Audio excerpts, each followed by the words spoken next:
ሰላም ጤና ይስጥልኝ ውድ የብስራት ቴሌቪዥን የዩቲዩብ ቻናል ተከታታዮቻችን የብስራት ሀታ ፕሮግራማችን አሁን ጀምሯል። በዛሬ የብስራት ሀታ ፕሮግራማችን የኛ አሰልጣኞች ከሊቨርፑል አሰልጣኞች ምን ይማራሉ በሚለው ርዕሰ ጉዳይ ቆይታ የምናደርግ ይሆናል። ፕሮግራሙን አዘጋጅተን ወደ እናንተ በማቅረቡ መላኩ ወልደ ሰንበትና እኔ አንተነህ ታረቀ ከመላው የስቱዲዮ ባለሙያዎች ጋር በጋራ በመሆን አብረን ቆይታ የምናደርግ ይሆናል። እስከ ፕሮግራማችን ፍጻሜ ድረስ አብራችሁን ቆዩ። መሌ እንዴት አለ? ሰላም ነው? ሁሉ ሰላም ሳምንቱ እንዴት ነበር? በዓል ጥሩ ጊዜ እያሳለፍን ነው። ከበዓል ነው በዓል ከበዓል ማግስት ነው የመጣ ነው። ያው እንግዲህ የስጋ ጊዜ ነው መሰለኝ። ይሄ ጊዜ አሪፍ ነው እንግዲህ ለስጋዊ ነገሮች አሪፍ ነው። መልካም የሚባል ጊዜን አሳልፈን ነው ከበዓል ማግስት የመጣ ነው። እንግዲህ በዓል ያየ ግን አትመስልም አንተ። አልመስልም እንግዲህ ወዜን ስታየው እንደዛ ይመስላል። ወዜ ጥሩ ያለኝ ነው ስጋ ስላልበለው ሊሆን ይችላል። እንግዲህ ስጋ በደንብ አልቆረጥኩም። አይ ስጋ ብዙ አይደለም። እሺ ወደ ጉዳያችን እንግዲህ የዛሬው ፕሮግራማችን የሚሆነው እንግዲህ በዛሬው ብስራት ሀታ ፕሮግራማችን የኛ አሰልጣኞች ከሊቨርፑል አሰልጣኞች ምን ይማራሉ የሚለው ርዕሰ ጉዳያችን አድርገን ነው ወደዚህ የምናመጣው። እንግዲህ ሊቨርፑል የ24-25 የእንግሊዝ ፕሪሚየር ሊግ ዋንጫን ሻምፒዮን ሆኗል። እንግዲህ ሻምፒዮን ሲሆን ታዲያ ዋና መነጋገሪያ ርዕሰ ጉዳይ የሆነው እንግዲህ የውጭ ሚዲያዎችም የፊት ገጾች የጋዜጦችም የፊት ገጽ የሆነው የሁለቱ አሰልጣኝ ጉዳይ ነው። የሊቨርፑል የቀድሞ አሰልጣኝ ጀርገን ክሎፕና የሆነው አሰልጣኝ አርኔ ስሎት ሊቨርፑልን በቀብሎሽ መንገድ የሰሩበት መንገድ በጣም እያነጋገረ እያስገረመ ነው የሚገኘውና እነዚህ አሰልጣኞች ታዲያ ወደኛ ሀገር ስናመጣው እንግዲህ ስፖርት ስለሆነ እግር ኳስ ስለሆነ ወደኛ ሀገር ሲመጣ ደግሞ ለኛ አሰልጣኞች ምን ትምህርት አለው? እንዲሁ በዋዛ የሚታለፍ አይደለም። ይሄ በጣም ትልቅ ነገር ነው። ቆም ብሎ ለሚያየው ሰው እንደ ባለሙያም ደግሞ ልምድ ለመቅሰም እንደሚታተር ሰው ይሄንን ነገር ወደኛ ሀገር ማምጣቱ አስፈላጊ ሆኖ ስለተገኘ እንግዲህ ዛሬ ርዕሰ ጉዳያችን አድርገን ወደዚህ አምጥተውናል። በሱ ጉዳይ ያለውን ነገር እየዳሰስን ቆይታ የምናደርግ ይሆናል ማለት እንግዲህ የሁለቱ አሰልጣኞች ጉዳይ አሁን ከሊቨርፑል ዋንጫ መብላት በላይ በጣም እያነጋገረ ያለ ጉዳይ ነውና በዓለም እግር ኳስ ታሪክም እንደዚህ አይነት ነገሮች ብዙ የተለመዱ አይደሉም። አንዱ አንዱን የማክበር ጉዳይ፣ የመከባበር ጉዳይ፣ እግር ኳስ የቡድን ስራ መሆኑን የጋራ ስራ ጥረት ውጤት መሆኑን የሚያሳይ ትልቅ አጋጣሚ ነው በ2024-25 የውድድር ዘመን የተፈጠረውና እንደዚህ አይነት መልካም የሆኑ ጥሩ የሆኑ ነገሮች ሲፈጠሩ ደግሞ ወደ ራስ ወስደ ወደ ራስ አስገብተ መጠቀም ደግሞ ተገቢና ትክክል ነው ብዬ አምናለሁና ዛሬም ይህን ጉዳይ የፕሮግራማችን ዋና ርዕስ ያደረግንበት ምክንያት እንግዲህ በዓለም እግር ኳስ ታሪክ ያልተለመደ ነገር መከሰቱ በእኛ ሀገር እግር ኳስ ውስጥ ደግሞ እንዲህ አይነት ጉዳይ እጅግ በጣም አነጋጋሪና በጣም አስቸጋሪ የሆነበት ሂደት ስላለ ምናልባት ለዛ ምላሽ ሊሰጥ የሚችል በአሰልጣኞች መካከል በየጊዜው የሚፈጠሩ አለመግባባቶችን ውዝግቦችን ምናልባት ሊያስተምር ይችላል ብለን ስላሰብን ለዛሬው ርዕሰ ጉዳያችን አድርገን መርጠናል ይህን ጉዳይ። ምንም ጥያቄ የለውም። እንግዲህ እንዳልነው ነው ቀደም ከሊቨርፑል ዋንጫ ከማንሳት በላይ መነጋገር የሆነ የሁለቱ አሰልጣኞች ጉዳይ ነው። ታዲያ ይሄ አሰልጣኝ የነዚህ አሰልጣኞች ለኛ ሀገር የስፖርት ሰዎች ወይም ደግሞ አሰልጣኞች ምን አይነት ትምህርት ሊወስዱ ይችላሉ? ምን አይነት ልምድስ ይቀስማሉ? ምን አይነት ትምህርትስ ይቀስማሉ? እንግዲህ በእኛ ሀገር እንዳልከው ነው እንደዚህ አይነት ነገሮች ብዙ አይታዩም። መከባበሮቹ አይታዩም። ቅብብሎሹ አንዱን ክለብ አንድ አሰልጣኝ አንድ ክለብ ሲመጣ ደግሞ ሌላ አሰልጣኝ ሲመጣ እንደዚህ አይነት ቅብብሎሽ አይታዩም። ከዛ በኋላ ውጤቱም ደግሞ ያላማረ የሚሆነው በእንደነዚህ አይነት ምክንያቶች ናቸው። ግን እነዚህ አሰልጣኞች ግን ሊቨርፑል ቤት ምን አይነት ስራ እንደሰሩ ተመልክተናል። ከዚህ አንጻር ለኛስ ምን አይነት ትምህርት ይሰጣሉ? ምንድነው ያላቸው ነገር? እንደዚህ ሊሆኑበት የቻሉትስ ነገር ምንድነው የሚለውን ነገር ትመለከታለህ እና ብዙ ነገሮች የሚያስተምረው ነገሮች አሉ። እንግዲህ አርኔ ስሎት ክሎፕ በቃኝ ብለው ሊቨርፑልን ከለቀቁ በኋላ ለአርኔ ስሎት ምን አይነት መልእክት መጀመሪያ ስቴዲየም አንፊልድ ላይ እንግዲህ ላላ አርኔ ስሎት እያሉ ነው መጀመሪያ ያወደሷቸው። ከዛ በኋላ ነው እንግዲህ የእሳቸውን ዙፋን ለእሳቸው ያስረከቡት። ይሄ በጣም እንደ ቀልድ የሚታይ ነገር አይደለም። ማለት ዓለም ብዙ ነገሮችን ነው የምታስተናግደው። ኢንተረስት የሚባል የግል ነገር የሚባል የክብር ጉዳይ የሚባል አለ። ግን ከክብርም በላይ የሆነባቸው ግን ክለባቸው ነው። ይሄ ሲሆን ደግሞ ውጤቱም ያማረ ሊሆን ችሏል። በእንደዚህ አይነት መንገዶች ውስጥ እንደዚህ አይነት ነገሮችን ሲቀባበሉ ይሄ ሊሆን ችሏልና መከባበራቸው ለክለባቸው ያላቸው ፍቅር የኛ አሰልጣኞች ደግሞ እንደዚህ ብዙ እንደዚህ ነገሮች የማይታዩባቸው ምክንያቶቹ ምንድናቸው የሚለውን ነገርም እናንሳው። እንግዲህ ብዙ ጊዜ አሰልጣኞች ሲቀያየሩ ውጮቹ ጋር ለሚመጣው አዲስ አሰልጣኝ መልካም እድል የመመኘት ነገር አለ። በተደጋጋሚ ጊዜም ሰምተናል፣ ተመልክተናል። ነገር ግን ልክ ክሎፕ እንዳደረጉት ነገር እንደዚህ አሰልጣኝ ሽግግር ሲኖር ዋናው ተጽዕኖ ፈጣሪ ትልቁ ሰው ደጋፊው ነው እና ደጋፊው በተሰበሰበበት ባለበት ወቅት ላይ ፍጹም ባላሰበበት ወቅት ላይ ነው ክሎፕ ያንን ድርጊት ያደረጉት። ከሳቸው መሰናበት በላይ መጪው አሰልጣኝ በክብር በፍቅር እንዲቀበሉት ያደረገበት መንገድ ክሎፕ በቃ ያልተለመደና ማንም ፍጹም ያልጠበቀው ነገር ነው እና ያ ምንድን ነው የሚያሳየው? ለምን ክሎፕ ይህን ማድረግ ፈለገ ነው ትልቁ ቁም ነገር። ለምንድን ነው ክሎፕ ይህንን ነገር ሊያደርግ የፈለገው የሚለው ነው። ክሎፕ እንግዲህ በሊቨርፑል ቤት ውስጥ ሲመጣ ሊቨርፑል የውጤት ቀውስ ውስጥ በነበረበት ሰዓት፣ ታሪኩ እየደበዘዘ በነበረበት ሰዓት ነውና ያንን የደበዘዘ የጠፋ ታሪክ እንደገና መልሶ ወደ ክብር እንዲመጡ አድርጓል። በአውሮፓ ቻምፒዮንስ ሊግ፣ በእንግሊዝ ፕሪሚየር ሊግ ላይ ከዋንጫ ጋር ተራርቆ ቆይቶ ነበር። ወደ ዋንጫ መልሶታል። ዳግም ሊቨርፑልን ወደ ታላቅነቱ መልሶታል። ነገር ግን ደግሞ ክሎፕ ደግሞ በያዘው ዓመት ራሱ ቲሙን ይዞት ደግሞ ከዛ በኋላ የሚመጡ ውጤቶች የሚጠበቀው ያንኑ ጠብቀ መቀጠል ነው። ግን ደግሞ ያህል ሆነም አይደለ። ከዛ በኋላ ክሎፕ በሊቨርፑል ቤት ውስጥ ዋንጫ በማስገኘቱ ትልቅ ቦታ ትልቅ ክብር አለው። ነገር ግን ደግሞ ሊቨርፑል ቤት ውስጥ ወይም ደግሞ በእግር ኳስ በአጠቃላይ ደግሞ በትላንት ታሪክ የምትኖርበት አይደለም። በየጊዜው አዳዲስ ታሪክ አዳዲስ ነገር ይፈልጋል። ያን ለማድረግ ክሎፕ ሞክሯል። የሰራቸው ስራዎችም አሉ። ነገር ግን ማስቀጠል ግን አልቻለም። በቃ ሁለተኛም ሶስተኛም ምናምን መውጣት ከዛ በኋላ ለክሎፕ የሚመጥነው አይደለም። ለራሱ ተገፍቶ እንዲወጣ አልተደረገም ሊቨርፑል ቤት ውስጥ። ክሎፕ ግን በራሱ ሰዓት ግን መቆም አለበት ብሎ ድንገት ወሰነ። በቃ ማረፍ አለብኝ ከዚህ በኋላ አልሄድም ምናምን ብሎ ከጤናው ጋር ከምናምን የተለያዩ ምክንያቶች አለ። ነገር ግን ዋናው ቁም ነገር ግን ያንን ውጤት ይዞ መቀጠል አለመቻል።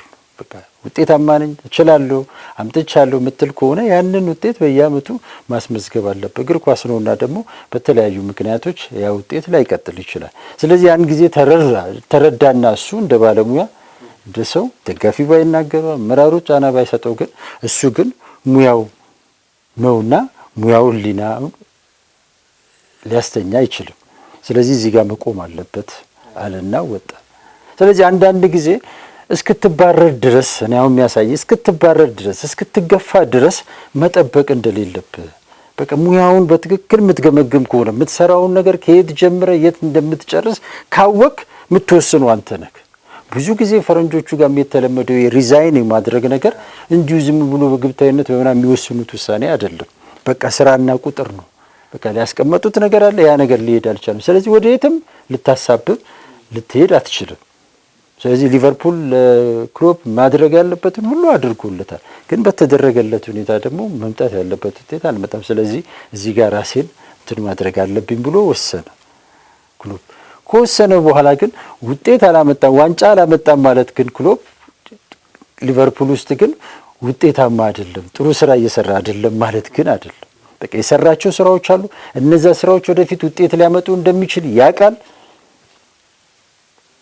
ስለዚህ እሱ ሲሄድ ሊቨርፑል መጥፋት የለበትም። ክሎፕ ሊነሳ የሚችለው ሊቨርፑል በዛ ውስጥ መሄድ ከቻለ እያደገ መሄድ ሊቨርፑል ከሆነ ክሎፕ ምን ጊዜም እዛ ቤት ውስጥ ሊከበር ሊነሳ ይችላል። ስለዚህ ያን የማስቀጠል ኃላፊነት እኔ ጋርም አለ ብሎ ስላመነ ይመስለኛል ያን ውጤት እንዲቀጥል ከተፈለገ የእሱም አስተዋጽኦ ያስፈልጋል። ስለዚህ ምን አደረገ? አዲሱ አሰልጣኝ ሲመጡ አዲሱን አሰልጣኝ በክብር እንዲቀበሉት አደረገ። ያ የሚያሳየው ክሎፕ ለሊቨርፑል ክለብ ያለውን ክብር፣ ቦታ፣ ለስራው ከምንም በላይ ለስራው ያለውን ትጋት፣ ጥረት፣ እውቀቱን፣ ልምዱን ነው የሚያሳየኝ። እኔ በቃ የሰራው ስራ ቀጣይነት እንዳለው አሁን እሱ ቢወጣም የሚቀጥለው ዓመት የሚመጣው ውጤት በቀጥታ የሚሆን በተዘዋዋሪ እሱን እንደሚመለከተው ያውቅ ነበር። ይህ ሰውዬም ሲመጣ የእሱን እንትን እንዳለ ተቀብሎ ነው የቀጠለው። አለንም ሲመጣ ሌላ ነገር ውስጥ መግባት አልፈለገም። ያለውን ነገር ይዞ ሄደ። ለምን ይሄን አደረገ? እሱ ሊቨርፑል ውስጥ ሲሰራ የነበረውን ስራ በደንብ ያውቅ ነበረ ማለት ነው። በደንብ ተረድቶታል። ሊቨርፑል ወዴት እየሄደ እንደሆነ ምን እየተሰራ እንደነበረ አሰልጣኙ በስሜት በእንትን የመጣ አሰልጣኝ እንዳልሆነ ትረዳለህ። በቃ ምንም ሳይነካካው ይሄንኑ እንትን ይዤ መቀጠል አለብኝ ብሎ ይዞ ሄደ። እሱም ይኸው መጨረሻ ላይ ያማረ ውጤት ሊመጣ ችሏልና ሁለቱም አሰልጣኞች በዓለም እግር ኳስ ታሪክ ውስጥ ፍጹም ያልተለመደ ነገር ግን ሊለመድ የሚገባ እግር ኳስ የአንድ ሰው ውጤት ሳይሆን የቡድን ስራ መሆኑ ቀጣይነት ያለው መሆኑ እግር ኳስ ሂደት መሆኑን በተግባር ያስመሰከሩ ይመስለኛል። በቃ ይሄ የሂደት ውጤት ነው እግር ኳስ። አርለን አሁን ውጤት ለማምጣት 4-5 ዓመት መጠበቅ የግድ የለበትም። ስለዚህ ያለውን ነገር ማስቀጠል ስለቻለ ዛሬ ላይ ውጤታማ ሊሆን ይችላል። ይሄን ሲያደርግ ደግሞ አንዳንድ ወገኖች ወደኛ ሀገርም በኋላ ላይ እንመልሰዋለን ክሎፕ የሰራው ቡድን ነው የክሎፕ ውጤት ነው ብለው የሚናገሩ አሉ። ብዙዎች ይሄን ይላሉ። ነገር ግን አዎ የክሎፕ ውጤት ምንም የለበትም አስተዋጽኦ የለበትም አትልም፣ አለበት። ነገር ግን ደግሞ ክሎፕ የሰራውን ነገር ግን ተረድቶ አውቆ አምኖ እንዴት መቀጠል እንዳለበት ሲያስቀጥል ግን የዚህ ሰውዬ ብቃት አቅም ነው የሚታየው። እኔ የሚታየው አቅሙን፣ ልምዱን፣ የልጆቹን ህብረት መጠበቅ፣ የልጆቹ ጋር ያለው ፍላጎት፣ ልጆቹ ጋር ያለው ስሜት ምንድነው የሚለውን ነገር አውቋል። እንዴት ማኔጅ ማድረግ እንዳለበትም ተረድቷል ያሰልጣኝ ክሎፕ።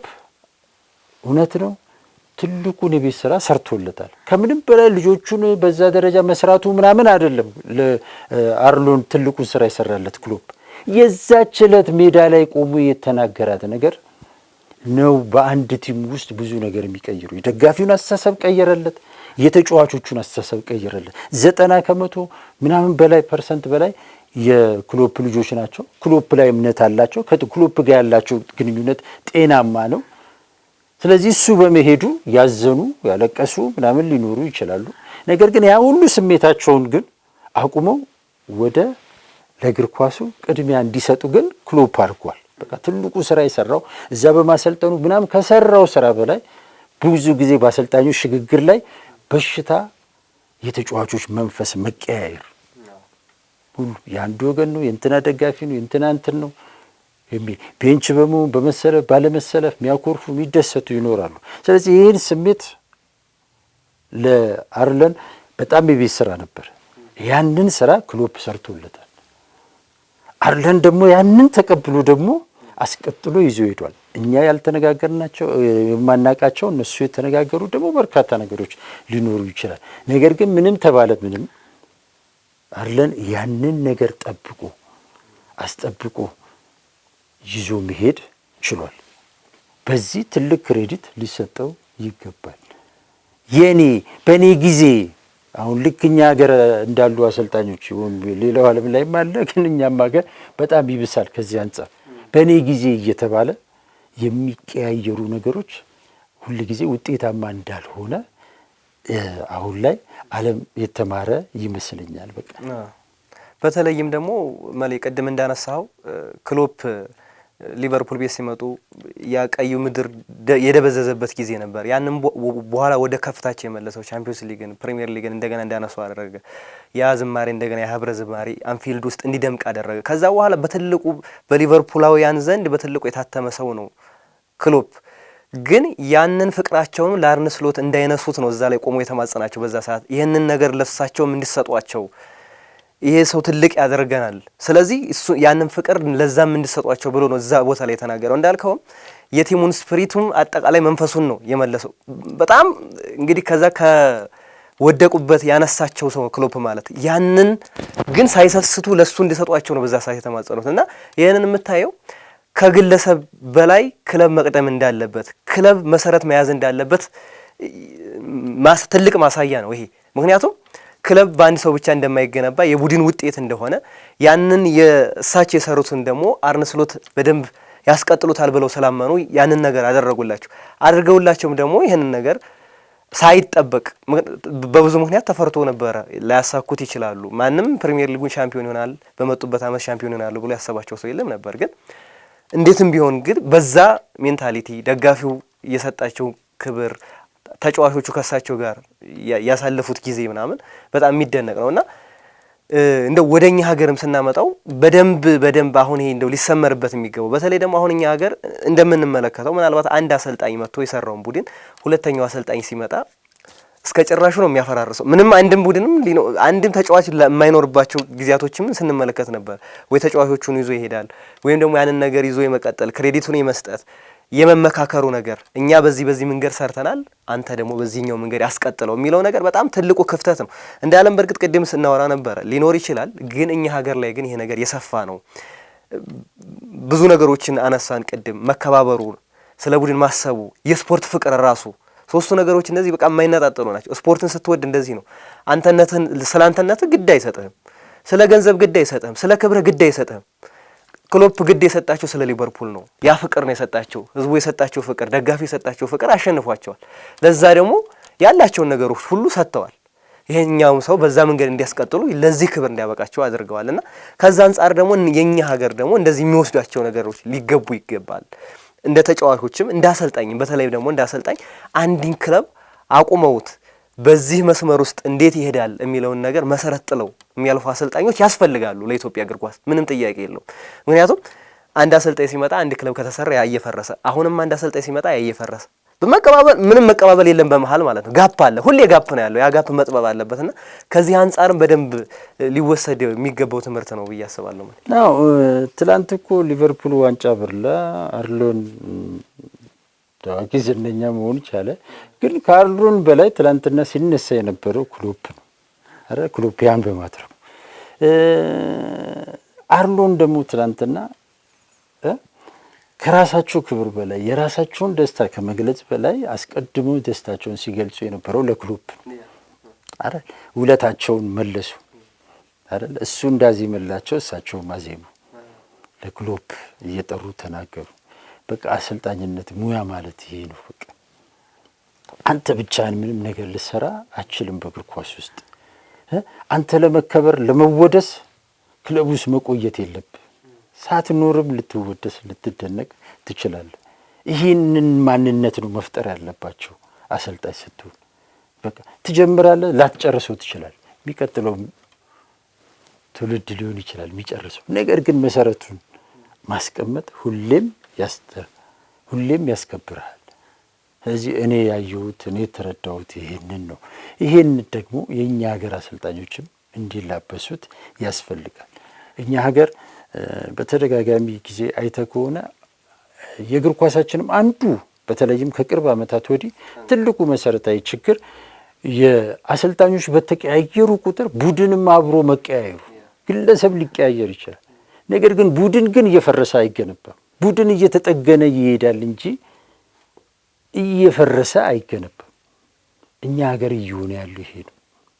ለምን ብለህ ስትል በአሰልጣኞቹና በአሰልጣኞቹ መካከል ያለው አለመከባበር፣ አለመተማመን አንዳንዴ የስርዓቱም ችግር ነው።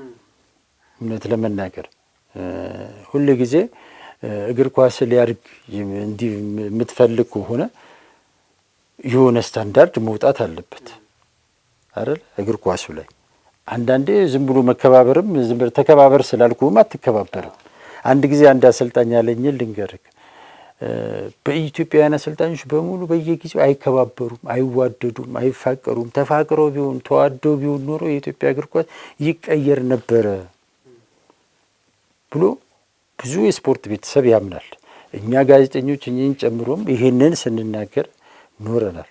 ነገር ግን አንድ ቀን ቁጭ አድርጎ ሲነግረኝ ምን አለ መላኩ አለኝ፣ የኛ ሙያ እኮ ሙያ ነው፣ ስራ ነው ማለት መከባበር መፈቃቀር ጥሩ ነው። ግን የምትከባበረው የምትፋቀረው ግን ሙያው ሲኖርክ ነው፣ በሙያው አንድ ስትሆን። እኛ ሀገር አሁን ላለማከባበራችን ሁላችንም መሸፈኛችን መንገድ ስለሆነ ዝም ብለን ስለማይፋቀሩ በሙያ አንድ አይደለንም፣ በደረጃ አንድ አይደለንም።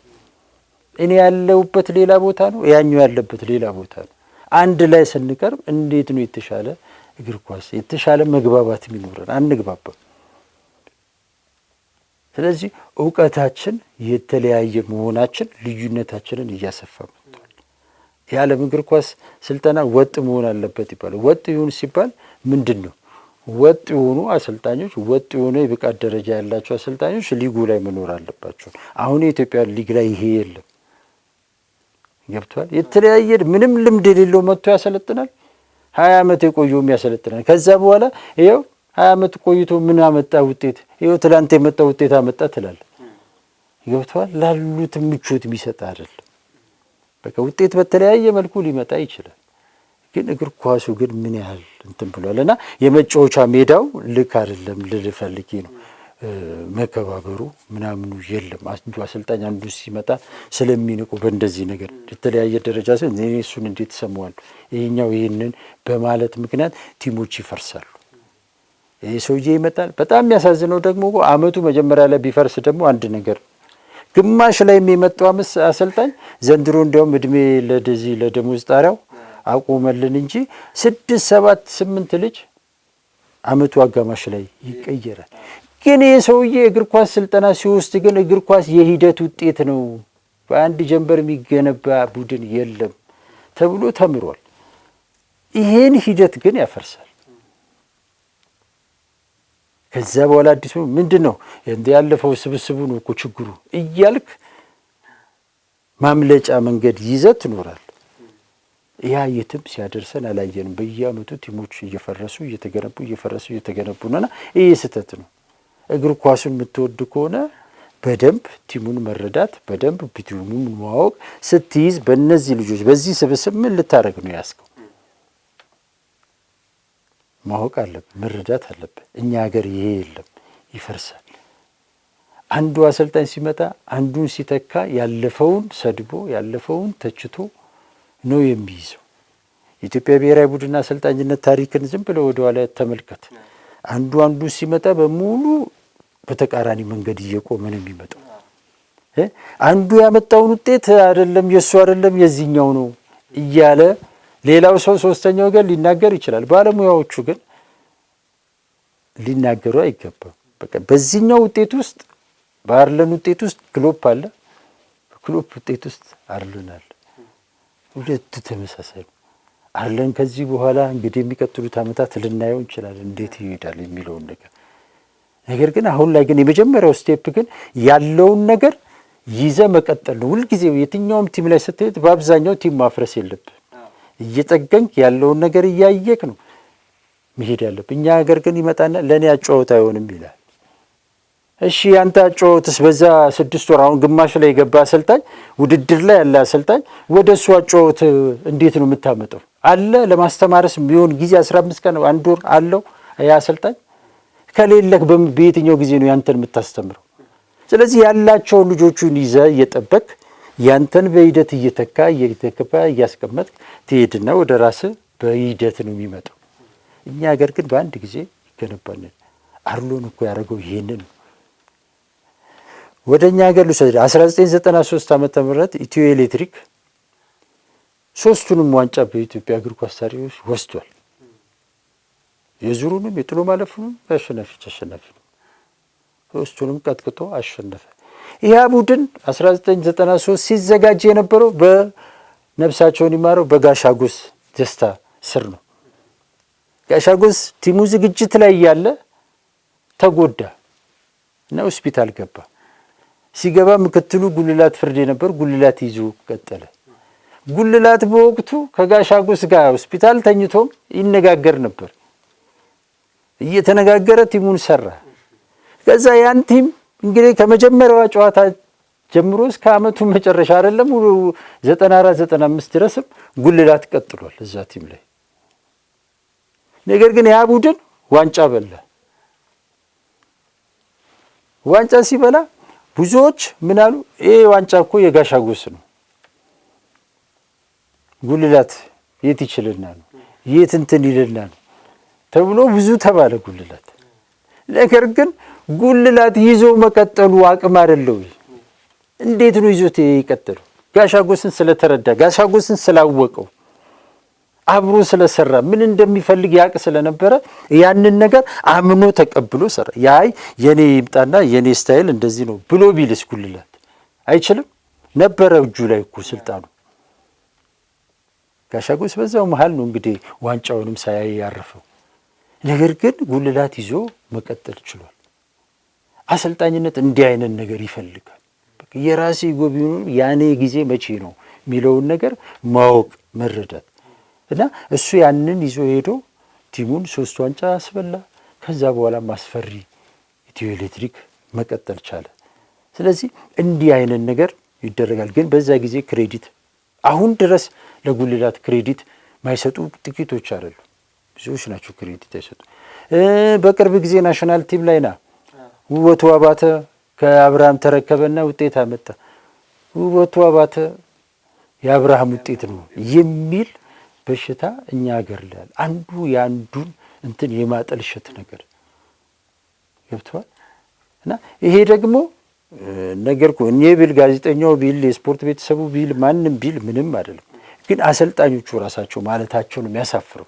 ዛሬም ይሄን አጀንዳ እንድናነሳ ያደረገን በዋናነት አሰልጣኞቹ ጋር ያለው አመለካከት መቀየር ስላለበት እነሱ ናቸው መቀየር ያለበት። የእነሱ ስራ ውጤት አንዱ ለአንዱ ዋጋ እንዳለው መረዳት ማወቅ አለባቸው። እንግዲህ አሰልጣኞቹ ራሳቸውን ቆም ብለው ሊያዩ ይገባቸዋል። ምክንያቱም እንግዲህ እግር ኳስ አንድ የሚያደርግ ነገር አለው፣ ኮመን የሆነ ነገር አለን ከውጮቹም ጋር ይሁን መቼም እኛ ያልፈጠር ነው ከዛው ነው ያመጣ ነው። ስለዚህ አንድ የሚያደርገን ነገሮች ላይ ደግሞ ቆም ብሎ ማሰብ፣ ሙያ ብሎ እስከያዙት ድረስ ሙያቸውን ማዳበር፣ አንዱ ለአንዱ መማር፣ ትንሹ ከትልቁ መማር፣ ትልቁም ደግሞ ከትንሹ የሚወስደው ነገር ካለ መማር፣ በተለይም ደግሞ በዚህ በቅብብሎሽ ሂደት ካለ አሁን የኛ አሰልጣኞች በጣም በቃ አስቸጋሪ የሚሆነው ነገር አንድ ክለብ ውስጥ አንድ አሰልጣኝ ተቀጥሮ ያ አሰልጣኝ ሲወጣ ወይም ደግሞ ሲሰናበት በምን አይነት መንገድ ነው የሚመጣው? ያ የሚተካው አሰልጣኝስ የሚመጣበት መንገድ ምንድን ነው? ያንን ነገር ያንን የሱን ክሬዲት ለማጥፋት ወይም ደግሞ እሱ እንዲገባ የሚያደርጉት ነገሮች የሉ እንሰማለን አይደል? ብዙ ነገሮች። አሁን እነዚህ ነገሮች እግር ኳሱን እየጎዱት ነው የሚሄዱት። ያ አሰልጣኝ መጥቶ ደግሞ ውጤታማ አይሆንም። እንደገና የሱን ቡድን ያፈርሰዋል። ከዛ በኋላ ያ ዜሮ ይሆናል። ከዛ በኋላ እግር ኳሱ ይጎዳል። ክለቦቹም እንደገና የማይወጡት ዕዳ ውስጥ ይገባሉ ምናምን። እየተጓዝንበት ያለው መንገድ ልክ እንዳልሆነ ያስረዳል። አዎ እውነት ነው። እኛ ያለንበት ደረጃና አውሮፓውያኖቹ ያሉበት ደረጃ እኩል አይደለም፣ ምንም ጥያቄ የለው። ግን እንዳልነው ኮመን የሚያደርጉን ነገሮች አሉ፣ የምንወስዳቸው ነገሮች አሉ፣ እኛ ቀለል አድርገን የምንማርባቸው ነገሮች አሉ። አሁን ይህንን ለማድረግ ምንም የሚጠይቀው ነገር የለም። ፋይናንስም ይሁን ምንም ይሁን የሚጠይቀው ነገር አለ ብዬ አላምንም። ዝቅ ብሎ ለመማር ነገሮችን ተረራርቶ ለማለፍ ምንም የሚጠይቀው ነገር የለም። ያንን ነው እነዚህ ሁለት አሰልጣኞች ያደረጉት። እኛም እንድናነሳ ያስገድደን ያ ነው። ያ ነገር ስለሌለ እዚህ ላይ አሁን እያየ ነው ስላልሆነ መሬት ላይ ስለሌለ ቅድም እንዳነሳው አንዱ ያንዱን ክሬዲት ለማጥፋት ነው የሚመጣው። አይ እሱ ያኮ የእንትና ቡድን ነበር፣ እሱ እኮ በተሰራው ቡድን ነው ዋንጫ የበላው። ግን ደግሞ እሱ እሺ በተሰራው ቡድን ዋንጫ በላ፣ ከዛ በኋላ ያስቀጥሎታል ወይ? ያንን ነገር እንዴት አድርጎ ነው ያስቀጥለው የሚለውን ነገር ደግሞ ያ ነገር ሲመጣ ደግሞ መልሰ ደግሞ አይ በሂደት አልመጣም እኮ ይሄ በሆነ በድንገት ነው የመጣው ውጤቱ ምናምን የሚባሉ ነገሮችን እንሰማለን አንዳንዴና ግን ለእግር ኳሱ የምታስብ ከሆነ ለእግር ኳሱ የእውነተኛ ፍቅር የሚኖር ከሆነ እንደነዚህ አሰልጣኞች አይነት ነገር ሊኖርህ ይገባል። እግር ኳሱን የምታስብለት ከሆነ እግር ኳሱን የምትወድለት ከሆነ ምክንያቱም እነዚህ አሁን እንደነዚህ አይነት አሰልጣኞች እኛ ሀገር ውስጥ አንድ አሰልጣኝ እንኳን ሰብሮ ቢወጣ በሂደት በሽግግር እንደነዚህ አይነት ነገሮችን ቢያደርግ እኮ ለሱም ትልቅ ክብር ነው፣ ስም ነው። አንድ የሆነ የማይሆን ኤራን ሰብሮ መውጣት አይደለም። ከዛ አንፃር እንደነዚህ አይነት ትምህርቶችን መውሰዱ በጣም በጣም ትልቅ ነው። ምንም አጠያይቅም። መልካም ነገር መስራት ለራስህ ነው ሲጀመር።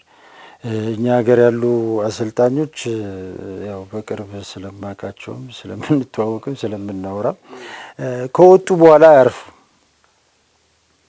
በቀጥታም ሆነ በተዘዋዋሪ ከወጡ በኋላ በእኛ ጊዜ ወይም እነሱ ሲያመጡት ከነበረው ውጤት ያነሰ እንዲያመጣ ነው ቡድኑ የሚፈለገው እንጂ የተሻለ ነገር እንዲያመጣ አይፈልጉም። ይሄን ትልቅ ስህተት ነው። ገብቷል? ይሄ አሰልጣኝ አንተ 2 ዓመት ቆይተህ ወይ 3 ዓመት ቆይተህ ወይ 4 ዓመት ቆይተህ ያላመጣኸውን ውጤት 3 ዓመት 4 ዓመት ቆይተህ ውጤት አላመጣም አይደል? ይሄኛው ሰውዬ ገብቶ በ6 ወር ውጤት ባያመጣ ምንድነው ችግሩ? በዛ ምኑ ነው የሚያረካክ? የዛ ውጤት አማለምሁ እንዴ? አንተ 3 ዓመት 2 ዓመት ቆይተህ እኮ ውጤት አላመጣም ማለት። ስለዚህ የኛው ሰውዬም ውጤት ባያመጣ በ6 ወር ውጤት ያላመጣው እኔ የሚገባኝ አንተ ጥለህለት የሄድከው መሰረት ምን ያህል ደካማ የሞተ እንደሆነ ነው የሚያሳየው እንጂ ያንተን ትልቅነት ሊያሳይ አይችልም። ወጥተህም በዛ ቡድን ትጠየቃለህ አይደል? ወጥቶ ይጠየቃል እኮ የመጣው አሰልጣኝ እኮ ምናልባትም የተበላሸ ነው፣ ስለዚህ ጊዜ ይሰጠው ነው ሊባል የሚችለው አይደል? ወደ ራሱ እስኪያመጣ ደግሞ ይባላል እኮ ለሱ። ግን ከምንም በላይ እግር ኳስ ሁሉ ጊዜ ዋናው ቁም ነገር አሁን በዚች በሁለቷ ልዩነት ያለው መስዋዕትነት ለምን ክለቡ ይከፍላል አይደል? ሁለቱ አሰልጣኞች ሲፋተጉ ማን ነው መስዋዕት የሚሆነው? ክለቡ ነው፣ ደጋፊው ነው። በዚህ መሀል የሚጎዳው አላስፈላጊ ገንዘብ የሚወጣው ክለቡ ነው። ስለዚህ እዚህ ጋር አሰልጣኞቻችን መማር ማወቅ መቻላል። ለወጣው እሱ ወጥቶ ለሚመዘገበው ውጤት ጥሩም ይሁን መጥፎ እጁ አለበት። በቃ እነዛ ልጆች 15 20 ልጅ እኮ እሱ የመረጣቸው ልጆች ነው እዛ ቲም ውስጥ ያሉት አይደል? 10ም ልጆች 5ም ልጆች ይሁኑ እነዛ ልጆች የሱ ውጤቶች ናቸው። ጥሩ ከሰሩ መልካም፣ ካልሰሩ የሱ እንትኖች ናቸው። ስለዚህ ይሄንን ጋፕ እንዴት ነው የምትከፍ? እኛ ሀገር አንዱ አሰልጣኝ ሲወጣ ለአንዱ አሰልጣኝ የሚሰጠው ሰነድ አለ? ምን ሲሰራ እንደነበረ የሚሰጠው ነገር አለ? የለም። እነ ክሎፕ እኮ ከዛ ያለፈ ነገር ነው እያደረጉ ያሉት። እኛ ሀገር የለም። አሁንም መጀመር አለበት ካልን ወደ እነ ክሎፕ አስተሳሰብ ለመሄድ ጊዜ ሊጠይቅ ይችላል፣ ምን ሊል ይችላል። ነገር ግን መልመድ ያለብን ነገር ግን መጀመሪያ ግን እስቲ ሪፖርቱ ለከሌም ሳትል ለራስህ በሪፖርት ስራ፣ በየጊዜው ያለውን ትክክለኛ ነገር አስቀምጥ። ያ ሰውዬ ሲመጣ ከዛ መነሻ ይኑረው። የትም ክለብ ብትሄድ አንድም አሰልጣኝ መነሻ አግኝቶ የሚጀምር የለም። ይሄ ስህተት ነው። ይሄ እያንዳንዱን አሰልጣኝ ተጠያቂ ያደርጋል፣ ሊያመው ይገባል። ያን አሰልጣኝ ሲመጣ ምንድን ነው የሚለው? የመጣው ያው ምን ባዶ ቤት ነው እኮ የሰጠኝ ይላል። እሱም እዛ ባዶ ቤት ነው ጥሎ የመጣው። ገብተዋል? እሱም እዛ አላስቀመጠም። ይሄን መውቀስ አይችልም። ይሄኛው አሰልጣኝ ይሄን መውቀስ አይችልም። እሱስ እዛ ምን አስቀምጦ ነው የመጣው? ስለዚህ መጀመሪያ ወደዚህ አስተሳሰብ ለመምጣት ሪፖርት ማመን አለብን። ክለቦቻችንን በሪፖርት ማመን አለ። ይሄ ሁሉ ሚሊየን ብር ወጥቶ ግን ለምንድን ነው የወጣው? ምን ተገኘ ምን አልተገኘም ብለህ ስትል የሚናገረው እኮ ሰነድ ነው። ስለ ሰነድ ግን የለንም። 100 ሚሊዮን ምናምን ብር ይወጣል። አንድ ገጽ የምትወጣ ቴክኒካል ሪፖርት የለችም። ወይም ከተጻፈም የአመቱ ሪፖርት ይባልና በቃ የውሸት ሪፖርት ተቀምጦ 1 ገጽ 2 ገጽ ልታነብ ትችላል። ከዚያ የዘለለ ነገር ግን አታወራም። ስለዚህ አሰልጣኞቻችን አሁን ለማደግ ከተፈለጉ በየጊዜው ትክክለኛ ሪፖርት፣ በእውቀት ላይ የተመሰረተ ሪፖርት መስራት መቻል አለባቸው። ያንን ነገር ስታይ አንተም እኔ ጋር የቱ ጋር ነው ያለሁት ብለህ ትማርበታለህ እኮ ትማራለህ። ሪፖርት አደራረግ ትማራለህ። ችግሮችን የምትገልጽበት መንገድ፣ ጥንካሬዎችን የምትገልጽበትን መንገድ ትማራለህ። ዘን አቅምህን እያሳደግ ትሄዳለህ። ዘን የዛን ሰውዬ ዋጋ ትረዳለህ። ያ ሰውዬ ምን ሰርቶ ሄደ፣ አንተ እዚህ ውስጥ የጨመርከው ምንድን ነው? ያኔ በደንብ መረዳት ማወቅ ይቻላል።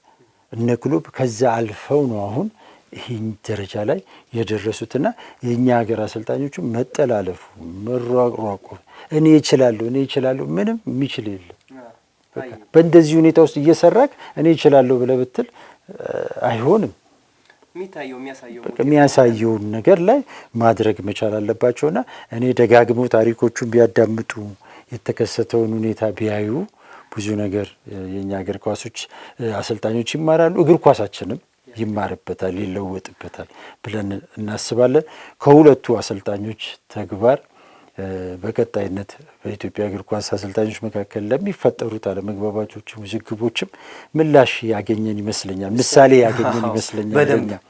በተለይም ደግሞ አሁን የርገን ክሎፕ ስናነሳ የለቀቁበት መንገድ አይ እስከዚህ ድረስ ነው አቅሜ ካሁን በኋላ ይበቃኛል ብለው ነው የለቀቁት። እንግዲህ ሊቨርፑል ልቀቁ አላላቸውም። መቆየት የሚችሉባቸው አመታት ብዙ ሰፊ እድሎች አሉት። ከሰሯቸው ስራዎች አንጻር በሊቨርፑል ቤት ምን አይነት መወደድ እንዳላቸው፣ ምን አይነት ክብር እንዳላቸው ምንም የሚያጠያይቅ አይደለም። ግን ለስራው ስትታመን እንደዚህ ነው፣ አቅምን ስታቀው እንደዚህ ነው። በአቅምና በችሎታ በትምህርት አዳብረ ስትሄድ እንደዚህ ነው ማለት ስፖርቱ ሲገባ እንደዚህ ነው የምታደርገው። ምክንያቱም አይ ሊቨርፑልን መጉዳት ስለማይፈልጉ ነው። እሳቸው አቅማቸውን አቀውታል። እየሄዱበት ያለው መንገድ ልክ እንዳልሆነ ገብቷቸዋል። ስለዚህ እዚህ ጋር ይበቃኛል። ወደኛ ሀገር ስትመጣ ግን አንድም አሰልጣኝ እዚህ ጋር ይበቃኛል ብሎ ሲወጣ እኔ ሰምቼ አላቅም። ምናልባት እኔ ተሳስቼ እንደሆነ መሌል ታረም ትችል ይሆናል። አይ አቅሜ እዚህ ድረስ ስለሆነ ይህንን ውጤት ማምጣት ስላልቻልኩኝ እዚህ ጋር አቁም ያለው ብሎ ያለ አሰልጣኝ ሰምቼ አላቅም። እኔ እንግዲህ እስካሁን ባለኝ እንትን ማለት ነውና አሁን ይሄ ራሱ ሊለመድ ይገባዋል። አሁን ብዙ አሰልጣኞችን እንሰማለን ነው ክለብ ላይ በጭቅጭቅ ነው የሚወጡት።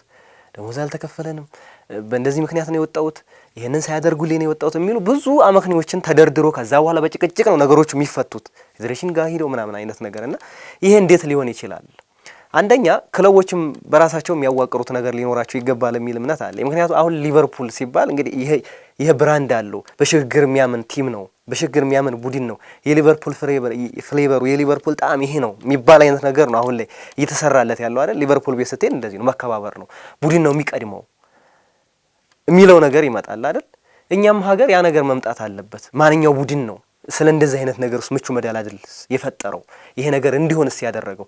አይ ይሄ እኮ ጊዮርጊስ ነው፣ ይሄ እኮ ፋሲል ነው፣ ይሄ እኮ ወላይታ ዲቻ ነው የሚባል ነገር ሊኖር ይገባል። ምክንያቱም ሲመጣ አይ ከሁሉም በላይ መቅደም ያለባቸው በብዙ መንገድ ስናወራ እኮ ይላሉ። አሁን ከሁሉም በላይ መቅደም ያለበት ክለብ ነው ይላሉ አሰልጣኞች ላፋቸው። ግን የእውነት ተግባር ላይ መሬት ላይ አውርደው ከሁሉም በላይ ክለብ መቅደም እንዳለበት ሰርተው አሳይተውናል ወይ ነው አሁን ዋናው ጥያቄና ስለዚህ እዚህ ጋር ቆም ብሎ ማሰብ አለባቸው። ከሁሉም ግን መቼም ይጠፋቸዋል ብለን አናስብም። ያሉ ይመለከታሉ ብዙ ነገሮችን ሙያቸውን ለማዳበር ብዙ ነገሮችን እንደሚያደርጉ ግልጽ ነው። ግን በደንብ ሊያስቡበት ይገባል። ይሄን ነገር አሁንም ዞሮ የምትመጣው ምንድነው? ይሄንን ነገር መፍጠር የሚችሉት ግለሰቦች ናቸው፣ ከምንም በላይ አሰልጣኞች ናቸው። በእኛም ሀገር ስትመጣ ክለቦች እኮ ማድረግ ያለባቸውን ነገር በሙሉ ያደርጋሉ።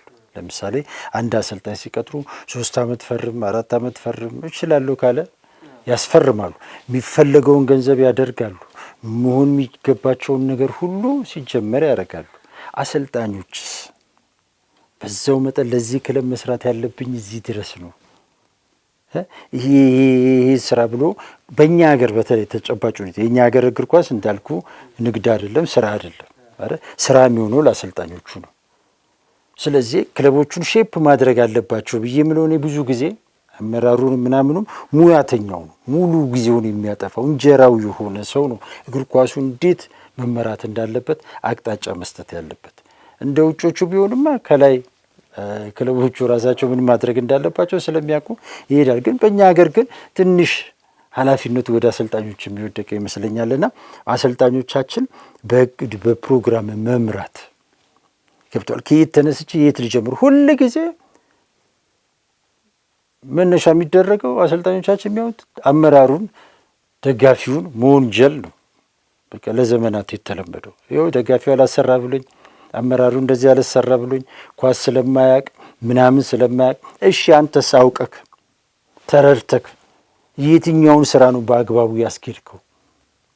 ቅድም ነገር ያለው ሪፖርት ማለት በቃ መሰረታዊ ነገር የዘመናዊነት መጀመሪያው ስራህን በአቅደ መስራት ማለት የምትሰራውን ስራ መጀመሪያ በወረቀት መጻፍ እኮ አለ። በወረቀት የጻፍከውን በአፌ ያወራውን ወደ ሜዳ ላይ የምትተገብረው። ስለዚህ ያን እያደረገ የሚመጣ አሰልጣኝ አለ ወይ? በዛ ልክ ስራውን ለክቶ ቆጥሮ አይ በቃኝ ሚል አለ ወይ? እነ ክሎፕ እኮ ያደረጉት ይሄንን ነው። ቅድም ነገር ያለው ክሎፕ እኮ እዚህ ቤት ሲመጣ ዋንጫ መጣ ምናምን መጣ። ከዛ በኋላ ለክሎፕ ሁለተኛ ክብር አይደለም፣ ለክሎፕ ሁለተኛ ድል አይደለም። ከዛ በኋላ ለሱ የሚታየው ዋንጫ ነው። ስለዚህ ይሄንን እሱ እንደ ባለሙያ እንደንትን ሲያየው ልክ አይደለም። በቃ ለሱ እንቅልፍ ነው የነሳው። ስለዚህ ነው በቃ እዚህ ጋር ከዚህ በላይ ከሄድኩ ደግሞ ክብሬን አጣለሁ፣ ምኔን አጣለሁ። ስለዚህ እኔ እዚህ ጋር መቆም አለብኝ ብሎ ወሰነ። እኛም ሀገር መደረግ ያለበት አሰልጣኞች የግዴታ ሁልጊዜ ደጋፊ አድሙ ምናምን ብሎ እስኪባረሩ ድረስ መጠበቅ የለባቸው። አንድ ክለብ ላይ አንድ አጋጣሚ ልንገር፣ አሰልጣኙ 4 ዓመት ፈርሟል። ከዛ ቲሙ ግን ሲታይ ምንም ነገር ሊሆን አልቻለም። ከዛ የኔ በጣም በቅርብ ማውቃቸው ሰዎች ናቸው ሄደው ፕሬዚዳንቱን ለምን አታባርሩም? በቃ የሰውዬ ደጋፊው አልፈለገ ምን አለ ምን እስኪው የምትጠብቀው ምናምን ይሉታል። ሲሉት ምን አገባኝን ያለ ደጋፊው ራሱ ያባርረዋል ሲል እኛ እሱ አሁን ምንድነው ያየው እንዳስተዳደር እኛ ካባረርን ገንዘብ ልንከፍል ነው እንደዚህ ሊለን ነው ስለዚህ ምን አገባን ያለ ጫና ሲያሳደሩበት ይወጣል። ስለዚህ ደጋፊው ራሱ ሲሰደው ጥሎ ይሄዳል ምናምን አለና እንትና ከዛ በኋላ ለምዶ እዛ ክለብ ላይ ከሌ 4 አመት ይፈርም 3 አመት ይፈርም ሲባል ችግር የለበትም ፕሬዝዳንቱ ይፈርም ነው የሚለው። ምክንያቱም ደጋፊውን ይተማመናል በደጋፊው ያበረው እንዳለውም ያለው አልቀረም ደጋፊው ቢሮ ሰውየው እንትናል መጨረሻ ላይ እኔ ቃሉን መድገም ስለማልፈልግ ነው በቃ አንድ ሰው ልጅ ላይ ሊደረግ ማይችል የሆነ ድርጊት አደረጉ። በቃ ደጋፊውን ካቅሙ በላይ ሲሆን በቃ ያን ጊዜ በቃ ሪዛይን እንድላርግ ልንለያይ አለ። እዛ ደረጃ እስክደርስ ለምንድን ነው የምትሆነው? አሁን በዚህ አመትም እንደዚሁ አንድ አሰልጣኝ አመቱ ምናምን መጀመሪያ ጀምሮ ሊባረር የነበረ አሰልጣኝ ነው። ነገር ግን እነሱ ሌን እንትን ካላሉኝ ገንዘቤን እንዳላጣ ብሎ ረጅም ጊዜ ቆየ ከቲሙ ጋር። ቲሙም ሊሻሻል አልቻለም። መጨረሻ ላይ ተገፍቶ በእርግጥ ገንዘቡን ይዞ ሄዷል። ነገር ግን ያጣው ነገርስ ራሱን ቤተሰቡን ምኑን አዋርዷል፣ ተሰድቧል። እዛ ደረጃ እስክደርስ ስለምንድን ነው ያንተ ክብር ያንተ ማንነት በገንዘብ ይገኛል ይገለጻል? ስለዚህ አሰልጣኞቻችን መወሰን ያለባቸው ይሄን ሁሉ ክሎፕ ያደረገው ገንዘብ ቢያስብ ኖሮ እኮ 1 አመትም 6 ወርም መቆየት እኮ ይችላል። ግን መስዋዕት ስታረግ ስትወስን ባለሙያ ስትሆን እንደዚህ ነውና ሁሉን ነገር ነው የምትወስነውና አንተ ስትኖር ነው አንተ ራስን ስታቅ ነው ነገ ያን ገንዘብ ማግኘት የምትችለው። ይሄ የዓለም ፍጻሜ አይደለም የዛ ክለብና በዚህ ብንወስደው መልካም ነው። እንግዲህ እናጠቃለው የዛሬው ፕሮግራማችን እንግዲህ የኢትዮጵያ እግር ኳስ አሰልጣኞች ከሊቨርፑል አሰልጣኞች ምን ይማራሉ የሚለውን አንስተናል። እንግዲህ ብዙ ነገሮችን ብዙ ሀሳቦችን አንስተናል። እንግዲህ አሰልጣኞችም እንደነዚህ አይነት ሀሳቦችን መልካም በጎ የሆኑ ሀሳቦችን ወስደው ለኢትዮጵያ እግር ኳስ ትልቅ አበርክቶ ጥለው የሚያልፉበት ትልቅ ስም ተክለው የሚያልፉበት ጊዜ ይሆናል። እንደዚህ አይነት ነገሮችን ቢያነሱ እንደዚህ አይነት ሀሳቦችን ቢያራምዱ እነሱ የሚከበሩበት ነው። ለዚህ ትልቅ ምስቅልቅል ውስጥ ለገባው እግር ኳሳችንም መፍትሄ መድኃኒት የሚሆን ሀሳብም ስለሆነ ይህንን ሀሳብ ቢወስዱት መልካም ነው እንላለን። እንግዲህ የዛሬው የብስራት ሀተታ ፕሮግራማችን በዚሁ እንቋጭ። እንግዲህ ውድ ተመልካቾቻችን የብስራት ሀተታ ፕሮግራማችን የኢትዮጵያ እግር ኳስ አሰልጣኞች ከሊቨርፑል አሰልጣኞች ምን ይማራሉ በሚለው ርዕሰ ጉዳይ ቆይታ አድርገናል። ፕሮግራሙን አዘጋጅተን ወደ እናንተ በማቅረቡ መላኩ ወልደ ሰንበትና እኔ አንተነህ ታረቀ ከመላው የስቱዲዮ ባለሙያዎች ጋር በጋራ በመሆን አብረን ቆይታ አደረግን። ሰናይ ጊዜን ተመኘ።